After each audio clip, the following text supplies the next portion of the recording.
மத்திய கிழக்கு ஆசியாவில் போர் பதற்றம் மீண்டும் உச்சக்கட்டத்தை எட்டியுள்ளது. அமைதி பேச்சுவார்த்தை என்ற பெயரில் இஸ்லாமாபாத்தில் தொடங்கிய முயற்சி தற்போது மிகப்பெரிய சவால்களை சந்தித்து வருகிறது.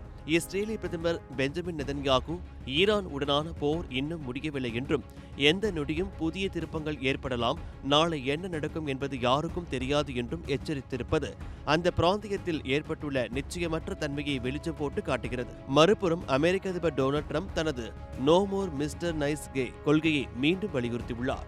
ஈரான் அணு ஆயுத ஒப்பந்தத்தை ஏற்காவிட்டால் ஈரானில் உள்ள அனைத்து மின் நிலையங்களையும் பாலங்களையும் தகர்ப்பேன் என்று அவர் பகிரங்கமாக மிரட்டியுள்ளார். ஹோர்மூஸ் ஜலசந்தியில் பிரான்ஸ் மற்றும் இங்கிலாந்து கப்பல்கள் மீது ஈரான் தாக்குதல் நடத்தியதாக குற்றம் சாட்டியுள்ள ட்ரம்ப் இது போர் நிறுத்த ஒப்பந்தத்தை மீறிய செயல் என்றும் ஆவேசப்பட்டுள்ளார்.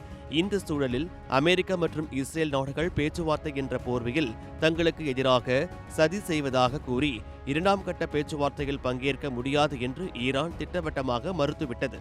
அமெரிக்காவின் கோரிக்கைகள் மிக அதிகம் என்றும், இந்த சந்திப்புகள் தங்களை ஏமாற்ற முயற்சி என்றும் ஈரான் தரப்பு குற்றம் சாட்டியுள்ளது. இதற்கிடையே பேச்சுவார்த்தைக்கான நம்பிக்கை குறைந்திருந்தாலும் பாகிஸ்தான் தலைநகர் இஸ்லாமாபாத் மற்றும் ராவல்பிண்டியில் வரலாறு காணாத பாதுகாப்பு பலப்படுத்தப்பட்டுள்ளது. 10,000க்கும் மேற்பட்ட காவல்துறையினர், 600க்கும் மேற்பட்ட சோதனை சாவடிகள் என நகரமே ஒரு கோட்டை போல மாற்றப்பட்டுள்ளது. ட்ரோன்கள் பறக்கக்கூட தடை விதிக்கப்பட்டுள்ள இந்த இக்கட்டான சூழ்நிலையில் மத்திய கிழக்கு ஆசியாவின் அடுத்த கட்ட நகர்வு என்னவாக இருக்கும் என்பதே ஒட்டுமொத்த உலகத்தின் தற்போதைய கேள்வியாக உள்ளது.